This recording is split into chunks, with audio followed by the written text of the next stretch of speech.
नमस्कार, DD news पर आप देखना शुरू कर चुके हैं हमारी खास चर्चा का प्रोग्राम। मैं हूं लाल चंद्र सिंह।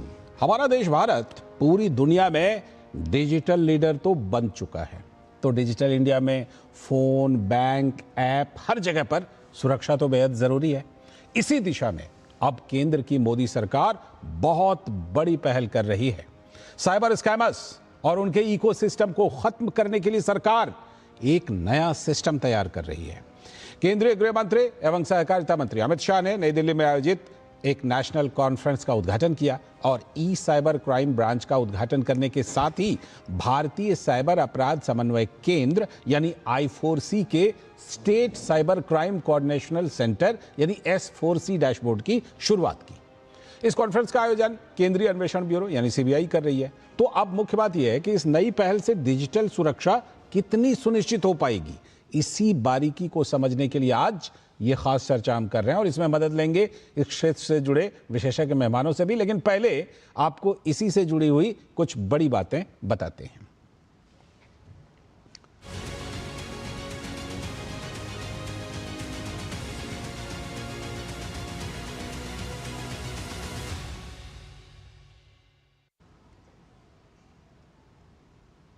तो इस मौके पर सबसे पहले जो इसका उद्घाटन केंद्रीय गृह मंत्री अमित शाह ने किया, तो उन्होंने इस मौके पर कहा कुछ क्या है, पहले वो हम आपको सुनवाते हैं, फिर इस बारे में और भी बातें बताएंगे आपको।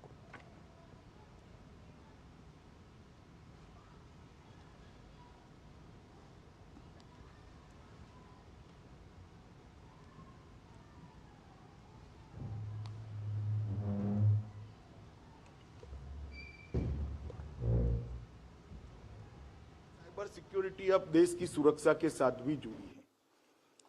हमारे महत्वपूर्ण संस्थानों के पूरा डेटा और उनके डेटाबेस का एक्सेस कर डेटा चोरी कर हमारे देश के दुश्मनों को बेचने का भी काम हो रहा है। अब ये सारे आयामों को हमें प्रोटेक्ट करना है और हमें इसको आगे बढ़ाना है और इसीलिए जनवरी 2019 में गृह मंत्रालय ने I4C की स्थापना करी और 2020 में इसको गृह मंत्रालय का एक महत्वपूर्ण संस्थान के रूप में एक हमने मान्यता दी। तो आपने ये बातें देखी। अभी ये जो सम्मेलन है केंद्रीय जांच ब्यूरो यानी CBI के द्वारा इसका आयोजन किया गया है। गृह मंत्री अमित शाह वहां पर पहुंचे और उन्होंने बहुत सारी और भी बड़ी बातें कही हैं जो हम लगातार आपको आपके टेलीविजन स्क्रीन पर दिखाते भी रहेंगे। कुछ जो बड़ी बातें हैं वो हम आपको अभी दिखा भी देते हैं कि क्या कुछ अमित शाह जी ने कहा है, वो लगातार आपको दिखाते रहेंगे। हम आगे चल करके हमारे साथ और भी मेहमान जुड़ेंगे, लेकिन इस समय हमारे साथ यहीं स्टूडियो में सुविमल भट्टाचार्य जी हैं जो कि साइबर सिक्योरिटी एक्सपर्ट हैं यानी साइबर सुरक्षा के विशेषज्ञ हैं। ये उनसे हम जरा इस पहल की बारीकियों को समझने की कोशिश करेंगे। बहुत बहुत स्वागत सुविमल जी। सबसे पहले तो जरा यही बताइए कि जैसा हमने अभी इंट्रोडक्शन में ये किया कि भाई भारत जो है वो डिजिटल इंडिया में डिजिटल सुरक्षा भी जरूरी है। हम जानते हैं कि पूरे विश्व में भारत ने डिजिटल के तौर पर कितना अपना एक लीडरशिप ले लिया है, चाहे आप UPI की बात कर लीजिए या किसी भी चीज की बात कीजिए। अब जाकर के इस सुरक्षा की भी हमें जरूरत है ताकि किसी भी तरह के साथ किसी के साथ कोई धोखाधड़ी ना हो, अनहोनी ना हो। ये जो आज की पहल है इसका क्या क्या महत्व है?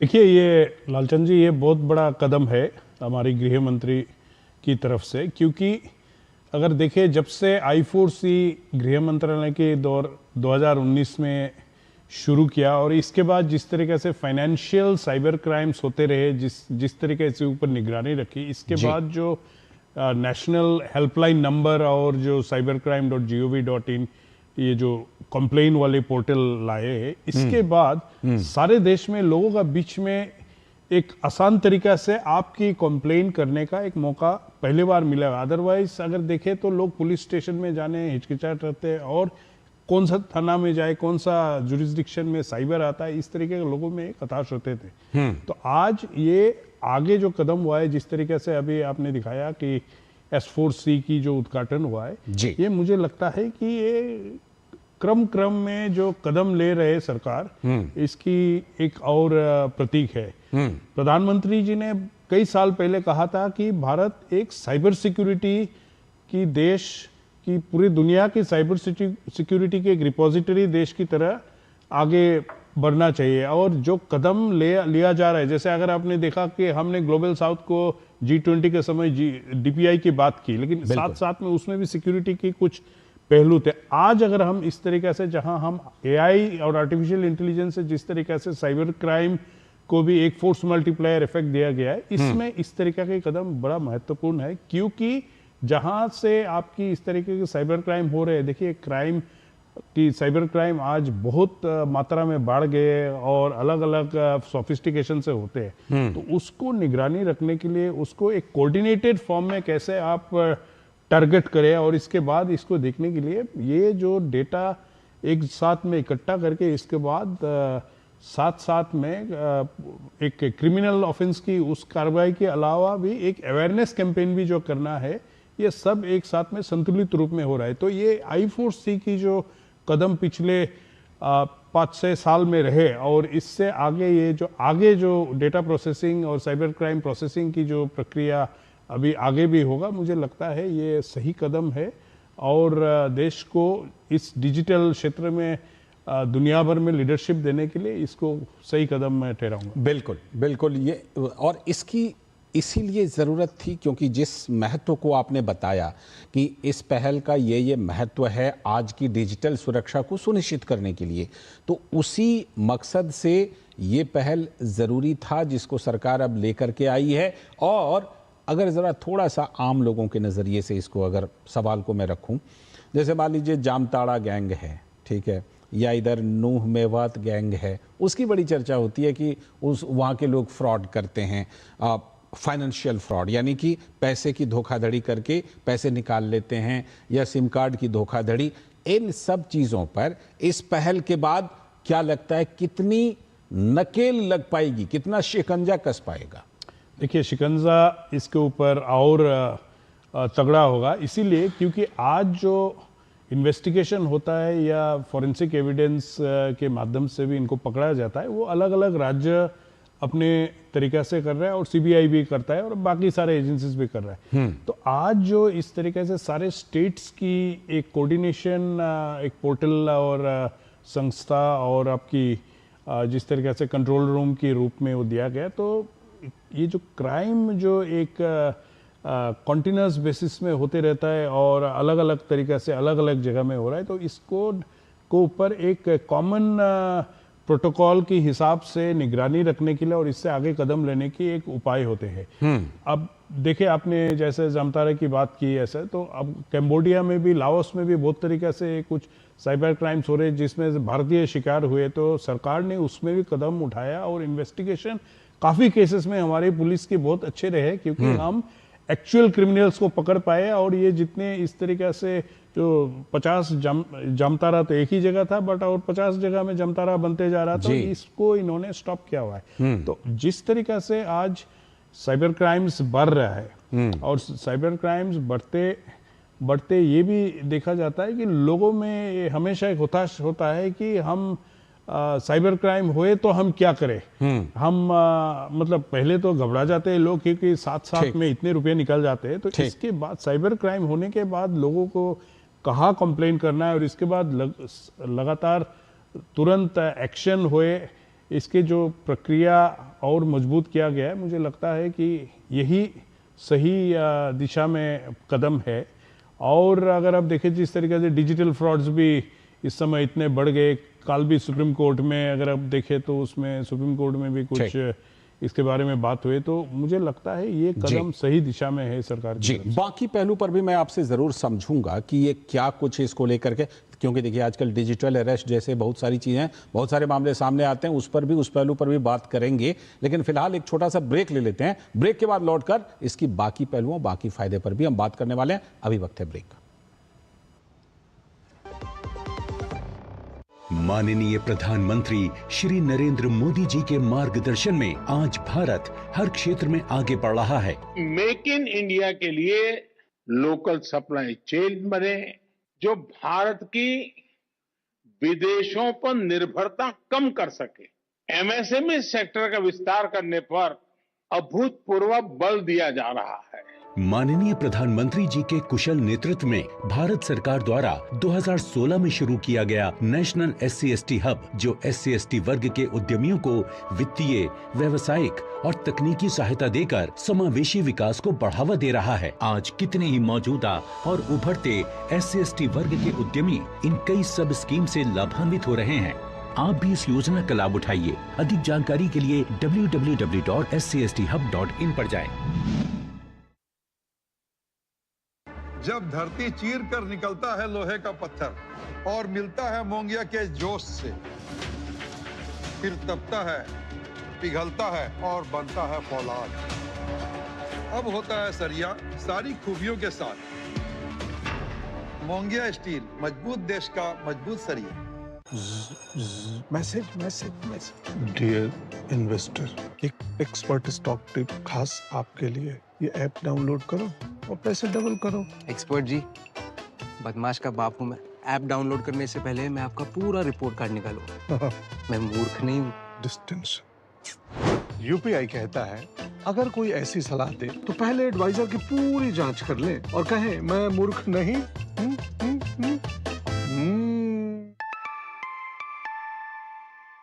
जाइए आप भी किसी का टेस्ट लीजिए।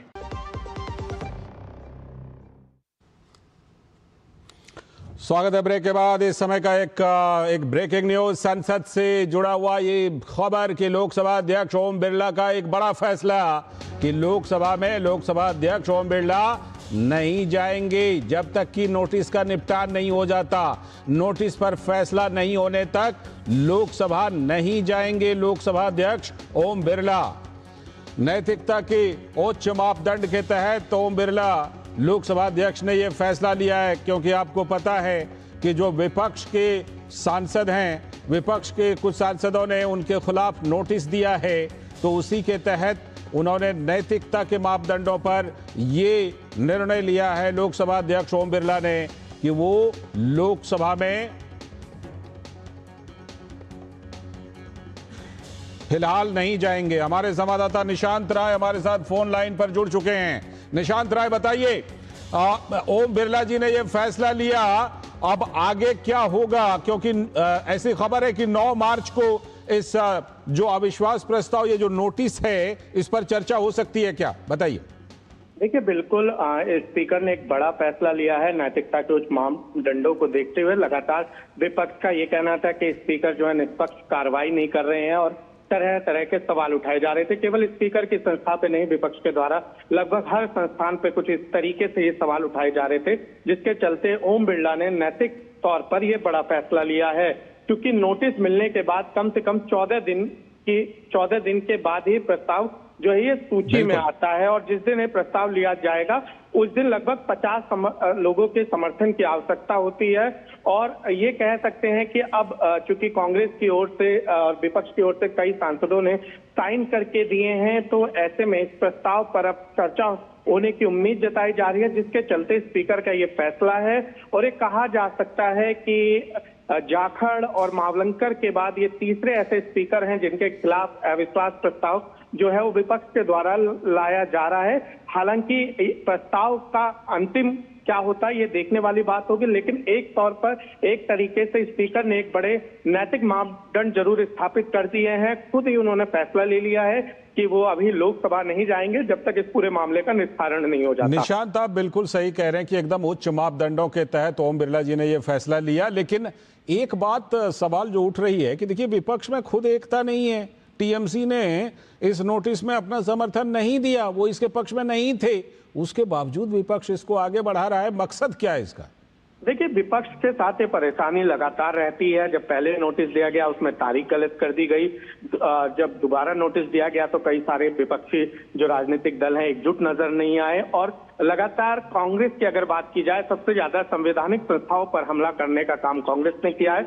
और ये बीजेपी की ओर से भी आरोप लगाया जा रहा है कि जब कांग्रेस को जनता पूरी तरीके से नकारती है तो संवैधानिक संस्थाओं पर हमला करती है। चाहे सुप्रीम कोर्ट की बात की जाए, चाहे चुनाव आयोग की बात कर ली जाए, चाहे इन्फोर्समेंट डायरेक्टरेट की बात कर ली जाए, चाहे स्पीकर की कुर्सी की बात कर ली जाए, चाहे प्रधानमंत्री की कुर्सी की बात कर ली जाए, कांग्रेस ने लगातार संवैधानिक प्रस्ताव को कटघरे में खड़ा किया है और ऐसे में बहुमत ना होने के कारण और दूसरी तरफ विपक्ष भी एकजुट ना होने के बावजूद भी अगर कांग्रेस इस तरीके से अविश्वास प्रस्ताव लाती है तो सवाल के घेरे में कांग्रेस भी उतनी है। और ऐसे में देखने वाली बात यह होगी कि जब इसको लाया जाएगा तो विपक्ष किस तरीके से, पूरा विपक्ष एकजुट सदन के भीतर भी नजर आता है या वहां भी बिखराव नजर आएगा। एक बात और, अभी जब राज्यसभा में जगदीप धनखड़ हुआ करते थे सभापति, तो इस तरह की तैयारी वहां पर भी थी निशांत, पता होगा ही, मतलब कुछ ही सत्र पहले, लेकिन वहां अंततः इस चीज को नहीं लाया गया, अंततः ये टल गई। इस बार विपक्ष, जबकि कई पार्टियों का समर्थन नहीं है, अभी हमने उस पर बात भी की, उसके बावजूद इसको लाने पर अड़ा रहा। देखिए बिल्कुल, और सबसे बड़ी बात है कांग्रेस जिस किताब को लेकर ये जो पूरा इश्यू बना है और जो किताब के लेखक हैं और जो किताब के प्रकाशक हैं, आज दोनों ने स्पष्ट कर दिया है कि इस तरीके की कोई किताब छपी नहीं। जिसको राहुल गांधी लगातार कह रहे थे कि उन्होंने पेंगुइन प्रकाशन से वो किताब ली है और अमेजन से ऑनलाइन ऑर्डर की है, वहीं पेंगुइन प्रकाशन की ओर से आ गया पूरी तरीके से इस पर जवाब की किताब छपी नहीं है। जो नरवणे हैं पूर्व सेना प्रमुख, उन्होंने भी अपनी किताब का यही स्टेटस बताया है, एक ट्वीट के माध्यम से उन्होंने जानकारी दी है एक्स पर। और ऐसे में स्पीकर को कटघरे में खड़ा किया जा रहा था कि वो जो राहुल गांधी हैं उनकी बात नहीं सुन रहे हैं, उनकी बात नहीं होने दे रहे हैं। लेकिन जो सच है वो नरवणे जो पूर्व सेना प्रमुख है उनके ट्वीट के बाद सामने आ गया। अब सबसे बड़ी बात है कि इस ट्वीट के बाद और इन तमाम चीजों के बाद क्या कांग्रेस जब स्पीकर के खिलाफ अविश्वास प्रस्ताव लेकर सदन में आएगी, जो उन्होंने नोटिस दिया है, जब इस पर चर्चा की बात आएगी तो वो क्या बातें रखेंगे, क्या स्थिति रहती है, देखना दिलचस्प होगा। निशांत, एक खबर और जो कि आ रही है कि लोकसभा अध्यक्ष ने जो ये उच्च मापदंडों के तहत फैसला किया, उससे पहले राहुल गांधी की लोकसभा अध्यक्ष से मुलाकात हुई थी। इसका मतलब ये हुआ कि राहुल गांधी ने ये कहा होगा कि हम इस नोटिस को वापस नहीं ले रहे हैं। देखिए बिल्कुल, और ये कहा जा सकता है कि सदन को बेहतर तरीके से कैसे चलाया जाए। स्पीकर ओम बिरला इसके एक बहुत ही बेहतर उदाहरण रहे हैं, चाहे सत्ता पक्ष हो चाहे विपक्ष हो। और जिस तरीके से उन्होंने राहुल गांधी को, हमें याद होगा जिस दिन वो इस किताब का बार बार नाम ले रहे थे, कम से कम 7 से 8 बार उन्होंने राहुल गांधी को समझाने का प्रयास किया कि पहले आपको मुझे लिखित में देना चाहिए था, आपको नियमानुसार बात करनी चाहिए। और ये पहली बार ऐसा नहीं हुआ। स्पीकर चाहे कोई भी विपक्षी दल हो उसको पूरी तरीके से समझाने का प्रयास करते हैं, और चाहे सत्तारूढ़ दल हो उसके साथ भी कुछ उसी तरीके का व्यवहार होता है कि सदन को इनकी कोशिश रहती है कि ज्यादा से ज्यादा जो है वो नियम से चलाया जाए। शुक्रिया निशांत, शुक्रिया। अब इस मामले में देखते हैं सत्ता पक्ष की क्या रणनीति होगी। बहुत बहुत शुक्रिया फिलहाल इस अपडेट पर। और जैसा कि आज जो हम चर्चा कर रहे हैं, आज हमारी चर्चा साइबर क्राइम पर सख्ती को लेकर जो सरकार ने नए कदम उठाए उस पर बात करने के लिए हमारे साथ एक और मेहमान जुड़ गए हैं। वो एडवोकेट पवन दुग्गल जी हैं, साइबर लॉ एक्सपर्ट। बहुत बहुत स्वागत पवन दुग्गल जी। आपसे उस पहलू पर मैं आऊंगा कि देखिए आज जो ये पहल की गई है, इस पहल से क्या हम ये प्रैक्टिकली ये हम देख पाएंगे कि डिजिटल अरेस्ट जैसी जो खबरें आती हैं उसमें बहुत ही महत्वपूर्ण ढंग से कमी आएगी? देखिए, सरकार का एक कदम एक सही दिशा में सही कदम है, लेकिन उसका क्या इम्पैक्ट डिजिटल अरेस्ट को रिड्यूस करने में होगा ये समय आने वाला वही बता पाएगा। उसका कारण ये है कि अभी इस रिडक्शन के लिए जरूरी है कि बहुत सारे पहलुओं को एक साथ मिलकर काम करना है। मसलन हमारे यहाँ कानून स्पष्ट होना चाहिए, जो फिलहाल डिजिटल अरेस्ट को लेकर नहीं है। हमारे यहाँ कानून की व्यवस्था को इफेक्टिवली इन्फोर्स करने की सुविधा उपलब्ध होनी चाहिए, जो फिलहाल उपलब्ध नहीं है।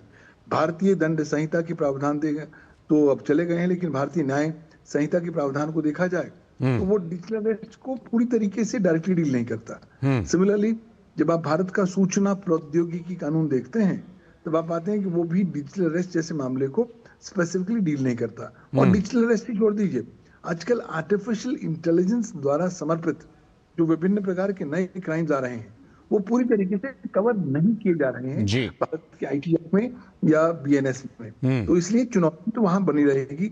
अगर आप इनडायरेक्ट तरीकों से इनडायरेक्ट प्रोविजंस में मुकदमे दर्ज भी करेंगे तो मुझे नहीं लगता कि हमें यहाँ कन्विक्शंस में कामयाबी मिल पाएगी, क्योंकि वो जो प्रावधान थे कभी बनाए ही नहीं गए थे इन उद्देश्यों को मद्देनजर रखते हुए। दूसरी महत्वपूर्ण बात, कि हमारे यहाँ इलेक्ट्रॉनिक एविडेंस जो है वो सही रूप से करना पड़ेगा इस दिशा में, ताकि वो अदालत में ये बात तो सही है, ये बात तो सही है कि सिर्फ प्रावधान करने से होगा नहीं, उसमें सबूत और प्रक्रिया उसका बहुत बड़ा योगदान होता है और कैसे आप उसको लागू करवाते हैं। लेकिन अपने यहाँ जैसे पहले साइबर लॉ, जो साइबर क्राइम से जुड़ा हुआ लॉ है वो पहले से था ही, अब इस नए प्रावधान से क्या हम इसको थोड़ा और अगर सिंपल समझना चाहें तो जैसे कि NIA जैसी एक एजेंसी बना दी गई, ठीक, जैसे कि जांच में एक रूपता, एक सेंटर हो गई पूरे सभी राज्यों के लिए, उस तरह की एक रूपता अब हमें इस पहल के बाद दिखाई पड़ेगी, S4C के बाद।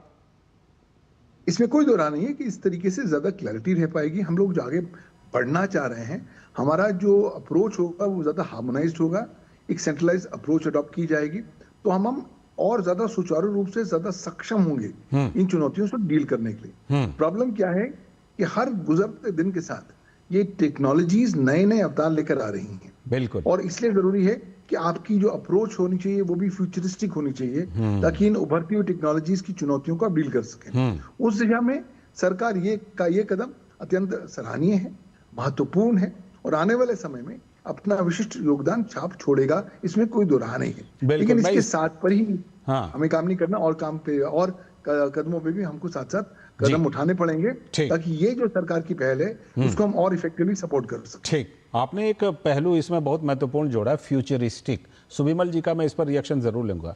सुविमल जी, कितना फ्यूचरिस्टिक, मतलब भविष्य में जो चुनौतियां आनी हैं उसको लेकर के भी ये सब प्रावधान जो हैं वो हमें मदद करेंगे?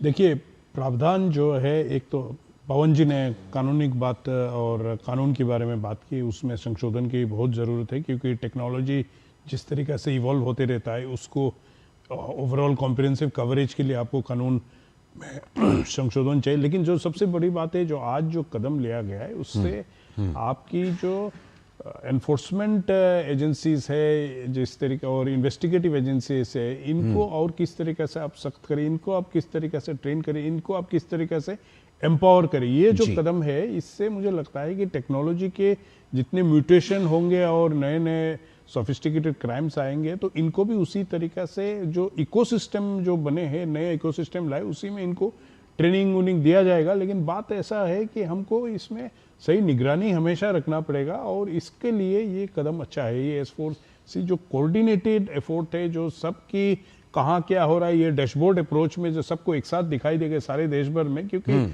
अगर आप देखें तो अलग अलग स्टेट के अलग अलग पुलिस फोर्सेस की कैपेबिलिटी अलग अलग है, और ज़्यादातर अगर आप देखें तो बहुत समय ये पुलिस से साइबर क्राइम इन्वेस्टिगेशन भी करना नहीं चाहते, केस ही लेना नहीं चाहते। तो आज ये पॉसिबल नहीं है। जब से 1930 और आपकी cyber crime portal reporting system आए, तो बहुत लोग आके कंप्लेन देते रहे, और पुलिस अलग अलग राज्य में बाध्य है कि उनको इसको इन्वेस्टिगेट करे। तो मुझे लगता है ये अप्रोच से सबको एक साथ आगे चलने का मौका मिलेगा। एक छोटा सा रिएक्शन पवन जी आपसे भी, जरा ये बताइए, जैसे मान लीजिए जामताड़ा जैसी जगह पे या नूह मेवात जैसी जगह पे कोई क्राइम होती है, अब जबकि जांच होगी S4C के जरिए, तो ये जांच बहुत जल्दी हो पाएगी, क्योंकि इसमें ऐसी कोई दिक्कत, ऐसी कोई बात नहीं होगी कि जहां शिकायत दर्ज की हुई उसकी पुलिस पहले झारखंड पुलिस या हरियाणा पुलिस से संपर्क करेगी। ये असर होगा?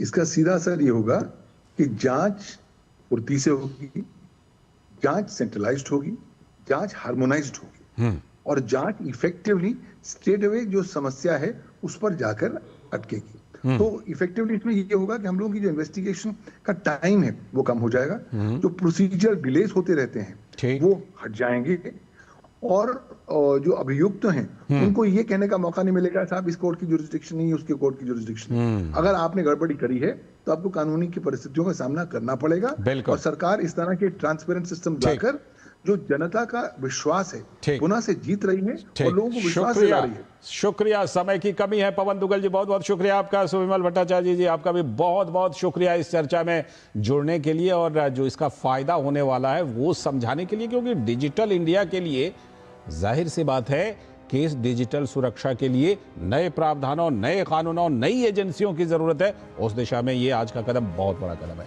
फिलहाल आज की चर्चा में इतना ही। पूरी टीम को दीजिए अनुमति। नमस्कार।